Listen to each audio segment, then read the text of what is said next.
Capítulo 5. El arte de escribir sus materiales. Mira a un niño recién nacido. Cuando siente alguna necesidad, cuando le irrita algo, o tiene algún dolor, él grita, porque el grito es su único modo de expresarse. Más tarde el niño aprende a hacer uso de sus ojos, y mira las cosas que le rodean. Aprende también a usar sus brazos, y cuando ve alguna cosa atractiva, extiende su mano hacia ella. Poco a poco, conforme al desarrollo de su cuerpecito, el niño aprende a hablar, que es una manera mucho más eficaz para expresar sus deseos y sus pensamientos. Hay muchas tribus enteras en el siglo XX, que no han progresado más allá de esto. Tienen su idioma, y hablan entre sí, pero ese es su único modo de expresión. Se relata algo interesante acerca del principio de la obra misionera en las Islas Hebreas en el Pacífico del Sur. El misionero Luan Patton con su esposa estaban comenzando su obra en una isla de canales que no tenían lenguaje escrito, y los misioneros estaban procurando enseñárselo. El misionero estaba edificando una iglesia a cierta distancia de la choza donde vivía, cuando notó que no tenía su destornillador. Tomó pues un pedacito de madera y escribió una notita a su esposa, pidiendo la herramienta. Dio la tablilla a un mozo, pero este preguntó qué tenía que decir a la señora. No importa, dijo el misionero, la madera le dirá. El mozo incrédulo llevó la tablilla, la vio la señora, e inmediatamente le entregó el destornillador. Es increíble el resultado que hubo de este acontecimiento en toda la isla. La fama del misionero se extendió por doquier. Él es un mago, puede hacer hablar la madera. Sí, el arte de escribir es algo que sobrepuja al de hablar. El hombre que nunca ha oído de la escritura tiene sus pensamientos, y los expresa por medio de ademanes o de palabras. Cuando aprende a escribir, los expresa por medio de signos o símbolos. Una letra es un símbolo de un sonido, una palabra escrita expresa una idea, y una frase expresa un pensamiento. Podemos notar 3 grados en el desarrollo del arte de escribir. Primero se hacían cuadros toscos de los objetos mismos, pero eso no bastaba, y los hombres poco a poco comenzaron a hacer otra clase de cuadros para representar ideas, después otros que representaban sonidos. Estas 3 clases de símbolos se llaman pictogramas, ideogramas, y fonogramas, y la escritura que se hace de este modo se llama pictogralia. Los fonogramas, después se desarrollaron en 3 clases. 1.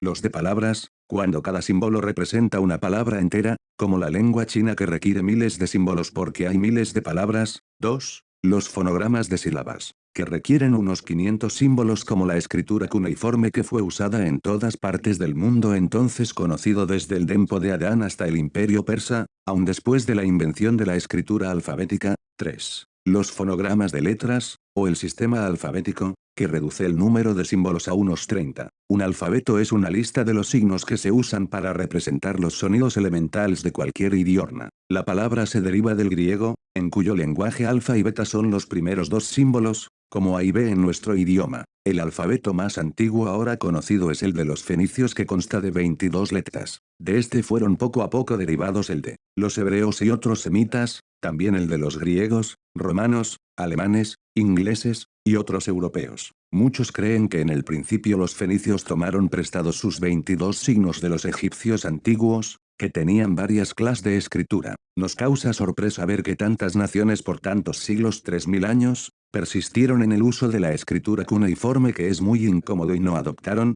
especialmente para sus documentos gubernamentales, el sistema alfabético que economiza mucho el tiempo y el espacio. Yo quiero que mi lector tome ahora un mapa de los países de la E que abarque el territorio en medio del Mar Negro y el Mar Mediterráneo en el oeste, el Mar Caspio y el Golfo Pérsico en el este, las montañas de Ararat en el norte, y el desierto de Arabia en el sur. Estudia bien este mapa, acordándote que los imperios de antano salían de las montañas del norte y del este y se esparcían sobre las llanuras, ola tras ola. Una civilización o imperio poco a poco se hacía débil, debido a la vida de más comodidades y menos guerra en las llanuras, y entonces pronto vendría otra ola de las naciones más robustas para conquistar todo y ocupar su lugar. Si te acuerdas bien de este giro de eventos, te será más fácil aprender de memoria los varios idiomas y sus cambios durante los siglos del Ate. El imperio más importante de que se sabe algo unos 4000 años hace era el de los sumerios. Parece que dominaban un territorio inmenso, y que inventaron el sistema cuneiforme de escritura.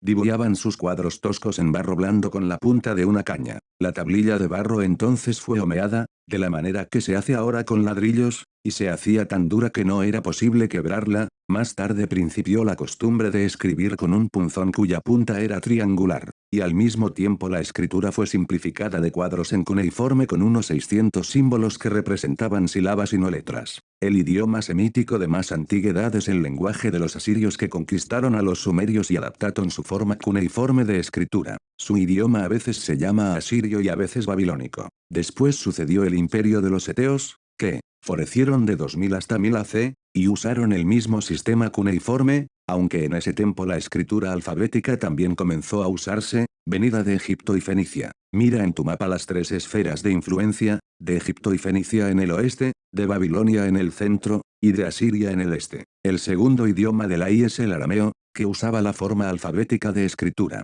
Los medos hicieron un alfabeto de 39 signos, y los persas después de ellos usaban una escritura con letras, aunque persistían en usar el cuneiforme en sus documentos gubernamentales. La mayor parte de la I fue escrita en hebreo, que fue el idioma oficial de la nación judía. Era un lenguaje compuesto, formado del fenicio, eteo, y cananeo, y su escritura era casi idéntica a la de Fenicia. El hebreo fue usado siempre por las clases cultas, aunque al fin de la T hallamos la gente común hablando el arameo o siriaco. Es probable que la lengua de los judíos en el tiempo de Cristo fue el arameo, y que ellos no entendían el antiguo hebreo mejor que sus antepasados en el tiempo de Esdras y Nehemías 400 AC, cuando tenían que aclarar el sentido al leer el AT. Nehemías 8:8. Un libro es un registro de pensamientos en forma de palabras escritas o inscritas en cualquier material. Hemos hablado de la escritura en tablillas de barro, y millones de esos libros, grandes y chicos, han sido excavados por la pala del arqueólogo en los países bíblicos. Otros materiales usados en varios siglos han sido metales, piedras, papiro, y papel.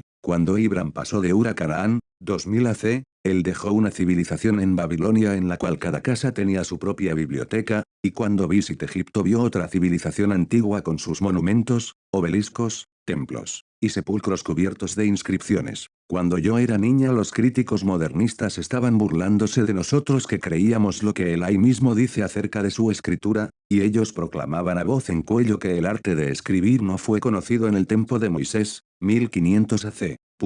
Pero durante el medio siglo pasado la arqueología ha producido millones de pruebas de la falsedad de sus acusaciones en contra de la Biblia, para vergüenza eterna de los que impugnan las verdades de la palabra de Dios. Es interesante notar algunas de las referencias a materiales para escribir en la Biblia misma. 1. Tablillas de barro. Ezequiel 4:1, Jeremías 17 y 13. Se puede comparar la mención de un tiesto de olla en Job 2:8, porque muchos de estos tiestos han sido excavados por los arqueólogos, usados por los pobres para anotar acontecimientos en sus vidas, cuando no podían comprar materiales más costosos. Un tiesto con palabras escritas se llama un ostracon, plural ostraca. Unos 20 de estos preciosos ostraca han sido descubiertos con palabras de los evangelios en griego. Es credo que eran escritos por cristianos pobres en el siglo VI. Piedra. Muchas de las inscripciones sobre muros, pilares, obeliscos, etc., son tan antiguas como las tablillas de barro. Podemos mencionar tres piedras notables. 1. La roca de Beistun en Irán que dio la clave para descifrar todas las escrituras cuneiformes. B. La piedra de Rosetta en Egipto que dio la clave para descifrar los jeroglíficos de Egipto. C. La piedra de Moab, escrita por Mesa, rey de Moab cerca de 850 a.C. 2 Reyes 3:4. La escritura en piedras está mencionada en Éxodo 24 y 12, 31 horas y 18 minutos, 32 horas y 15 minutos, 16, Deuteronomio 6 y 22, 27, 2-8, Josué 8 y 30-32. Nótese también en Josué 24 y 26, 27 como una gran piedra fue colocada como testigo, y Josué dijo que ella ha oído todas las palabras, etc. En Habacuc 2 y 11 leemos que la piedra clamará desde el muro, y la tabla del enmaderado le responderá. Quien enseñó a Josué y a Habacuc los descubrimientos de la ciencia moderna, que todo sonido está encerrado en la materia que lo rodea, y nada se pierde. Así que en el día del juicio Dios solamente tendrá que mandar a los muros, paredes, montañas, rocas, etc., que reproduzcan los sonidos que ellos tienen almacenados, y los pecadores serán condenados por sus mismas voces. 3. Pomolob 19 y 23, 24. Este metal fue hallado en muchos países y era muy útil para grabar inscripciones.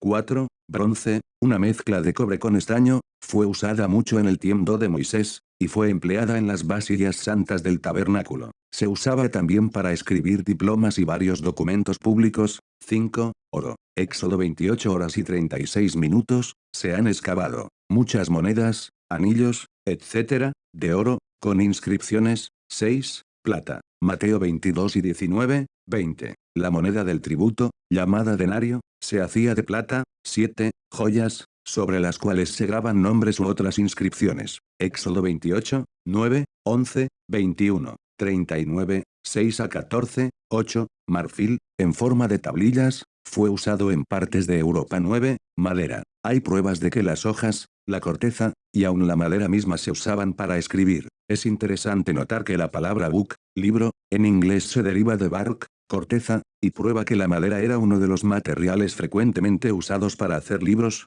10 huesos o cueros de animales. 1. Cera, en forma de tablillas. Isaías 8, 1, 30, 8, Habacuc 2, 2, Lucas 1, 63. Aunque no se menciona la cera, los estudiantes bíblicos creen que en todas estas referencias se habla de tablillas hechas de cera. 12. Lino, que fue usado por los egipcios, los romanos, y otras naciones más antiguas. Todos estos 12 materiales fueron empleados en la vida diaria de las varias naciones para escribir sus cartas y documentos. Ahora vamos a notar algo acerca de los materiales en los cuales la palabra de Dios fue escrita en los manuscritos originales. Nadie sabe con certidumbre, porque no existe ahora ni un solo ejemplar de los originales. Hemos hablado ya de la costumbre antigua de escribir sobre tablillas de barro, y es posible que varios de los libros más antiguos de la Biblia fueron escritos de esta manera. Pero hay dos materiales más que debemos mencionar, es decir, el papiro y el cuero. Se sabe que el papiro era usado en Egipto por lo menos en el 2700 AC. La planta de papiro crecía en aquellos días en las márgenes del río Nilo. Del meollo de su tallo se hacía el material para escribir, en ollas de 6 a 15 a 40 cm de largo y de 8 a 22 cm de ancho. Se hacían rollos de cualquier medida pegando las ollas una con otra. El cuero se usaba en Egipto más o menos en la misma época que el papiro, y muchos eruditos favorecen la teoría de que los manuscritos originales de Lai fueron escritos en pieles de ovejas o cabras. Por ser este material mucho más durable que el papiro, se preparaba el cuero con mucho cuidado y se cortaban sus hojas a veces de 45 a 70 cm de altura. Las hojas se cosían una con hora para proveer todo el espacio que se necesitaba para el libro, y con un palito a cada cabo se arrollaba. La escritura se arreglaba en columnas. Salmo 40, 7, Jeremías 36, 2, 6, 23, 29, Ezequiel 2, 9, Zacarías 5, 1, 2, Esdras 6, 2. Todos los manuscritos hebreos que han sido hallados son rollos de sinagoga escritos sobre cuero, o copias privadas en forma de códices, manuscritos en forma de libros, estos últimos a veces escritos sobre lino o papel. Es probable que los manuscritos originales del Nuevo Testamento fueron escritos en papiro, pero pocos años después se usaban también la vitela y el pergamino, ambos hechos de cuero, pero de una clase especial. La vitela es el material más precioso, hecho de las mejores pieles de becerros o antílopes. El pergamino era casi la misma cosa, hecho de pieles de ovejas o cabras. La preparación de ambos se hacía con sumo esmero, para poderse escribir a los dos lados. En el primer siglo de C, comenzó el uso de vitela en lugar de tablillas de cera entre los ricos, y por el siglo IV se reconoció el pergamino como el mejor material para escrituras permanentes, dejando el uso de papiro. Acuérdate de que hasta ahora estamos hablando de manuscritos, es decir, ejemplares de las escrituras copiadas a mano, y todavía no se había inventado el papel ni el arte de imprimir. El papel fue hecho en China en el siglo II a.C., pero no se hizo común en Europa hasta 1200 DC. Aún entonces no se empleaba mucho para copiar las escrituras, sino que se seguía el uso de vitela y pergamino hasta la invención de la imprenta en 1450 después de Cristo. Desde entonces se ha usado el papel. La palabra hebrea por tinta, Jeremías 36 horas y 18 minutos, describe algo que fluye suavemente, y la palabra griega significa negro. 2 Corintios 3, 3. 2 Juan 12, 3 Juan 13. La pluma usada para escribir en papiro, vitela, o pergamino, se hacía de una caña. Ezequiel 9, 2, 3.11. Nora, las preguntas sobre este capítulo figuran al final del libro.